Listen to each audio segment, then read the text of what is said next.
Andrew, I want you to imagine something for a second. What if you woke up tomorrow and you knew with absolute certainty that you could not fail? You could choose any career, start any business, move anywhere, learn anything, ask anyone a question, or chase any dream. And failure simply wasn't possible. What would you do? Don't give me the safe answer.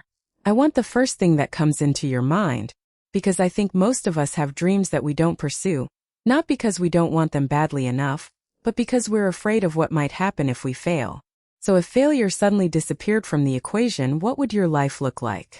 That's actually a difficult question because my first answer would probably be something I've secretly wanted to do for years. But then I immediately start thinking about all the reasons it wouldn't work. And that's exactly the problem, isn't it? We often stop ourselves before we even begin. We imagine the embarrassment, the financial risk, the possibility of disappointing other people, or simply the feeling of realizing that we're not good enough. But if I knew I couldn't fail, I think I'd take a completely different approach to my life. I'd probably choose something that scares me a little. Something where I could wake up every morning and feel like I was actually building something instead of simply following the safest path. I think that's what makes this question so interesting. Sometimes we don't actually know what we want because we've spent so much time thinking about what is realistic. When someone asks, "What do you want to do with your life?" we immediately think about money, qualifications, responsibilities, and whether other people will approve. We rarely ask ourselves what we'd choose if none of those things mattered. Imagine a person who has always wanted to become a musician, but decided it was too risky. Or someone who wants to start a company, but is terrified of losing money. Or someone who dreams about traveling the world but keeps saying, maybe someday. If failure wasn't possible, maybe someday would finally become tomorrow. You know what's interesting? I think some people would discover that their biggest obstacle isn't actually failure. It's judgment. They're afraid of what other people will say. Imagine telling your family that you're leaving a comfortable job because you want to become a photographer. Someone might say, that's not a real career. Or imagine telling your friends that you want to move to another country and start over. They might think you're being unrealistic.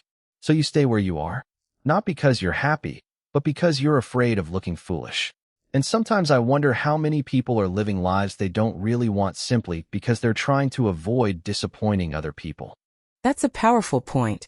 And I think there's a difference between listening to good advice and allowing other people's fears to become your own. If someone tells you, that's going to be difficult, they might be right.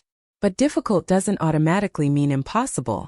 Maybe they tried something similar and it didn't work for them. Maybe they're genuinely trying to protect you. Or maybe they're simply afraid to take risks themselves. The important thing is deciding which advice actually belongs to you. Because at the end of the day, you're the one who has to live with the decision. Other people can give you opinions, but they don't have to live your life for you. Absolutely. But I also think we shouldn't romanticize taking risks. Just because failure isn't possible in our imaginary situation doesn't mean real life works that way. In reality, failure is part of almost everything worthwhile. You might start a business and lose money. You might apply for your dream job and get rejected. You might tell someone how you feel and discover they don't feel the same way. You might move somewhere new and realize it isn't what you expected. But maybe the real goal isn't to eliminate failure. Maybe it's to become comfortable enough with failure that it doesn't control your decisions. If you're never willing to fail, you'll probably never give yourself a real chance to succeed either. I completely agree. And here's another question for you. Suppose you could guarantee success in only one area of your life. You could choose your career, your relationships, your health, your finances, or something completely different. Which one would you choose? Personally, I think I'd choose relationships. Having a successful career would be amazing, and financial security would definitely make life easier. But having people you genuinely love and trust seems more valuable to me. Imagine achieving everything you've ever wanted and having nobody you feel comfortable sharing it with. That would be a strange kind of success. I think I'd choose freedom. Not necessarily money, but the freedom to decide how I spend my time. Imagine waking up and knowing that you don't have to spend your entire life doing things you don't care about. You could choose where you live, what you work on, who you spend time with, and what you want to learn. I think time is the one thing we can't get back. You can lose money and earn it again. You can make a mistake and try again. But you can't get yesterday back. That's why I think people sometimes reach a certain age and suddenly realize they've spent years waiting for the right time to start living the life they wanted. The idea of waiting for the right time is so interesting because there is almost always a reason to wait. Maybe you're waiting until you have more money. Then you wait until you have more experience. Then you wait until your job becomes less stressful. Then you wait until your family situation changes. Before you know it, years have passed. Of course, responsibilities are real, and I'm not saying everyone should suddenly quit their job and move across the world. But maybe there are smaller ways to stop waiting. You could spend 1 hour a week learning something you've always wanted to learn. You could finally start that project you've been thinking about. You could make one decision that your future self will be grateful for. That's probably the most realistic way to think about it. We don't need to completely change our lives overnight. Sometimes a small decision can change the direction of your life. Think about someone who decides to exercise for 20 minutes every morning. It doesn't seem like a huge decision on the first day, but after a year, that person might be healthier and more confident. Or someone who spends 30 minutes every evening learning a new skill. After a few years, that skill could become a career.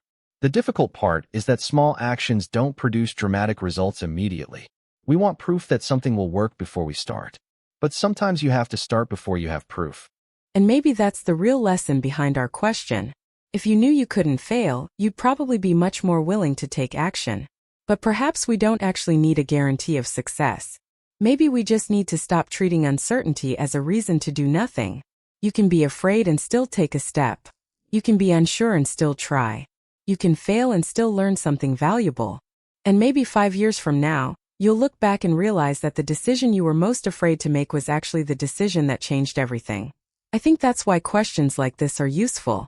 They force us to imagine the person we could become if fear wasn't making every decision for us. I love that.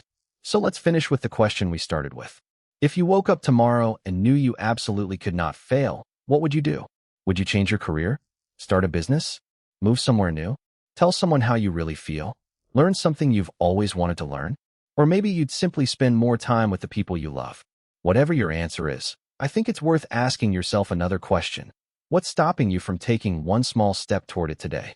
You don't need to have your entire future figured out. You just need to decide what matters enough to try. Thanks for spending this time with us.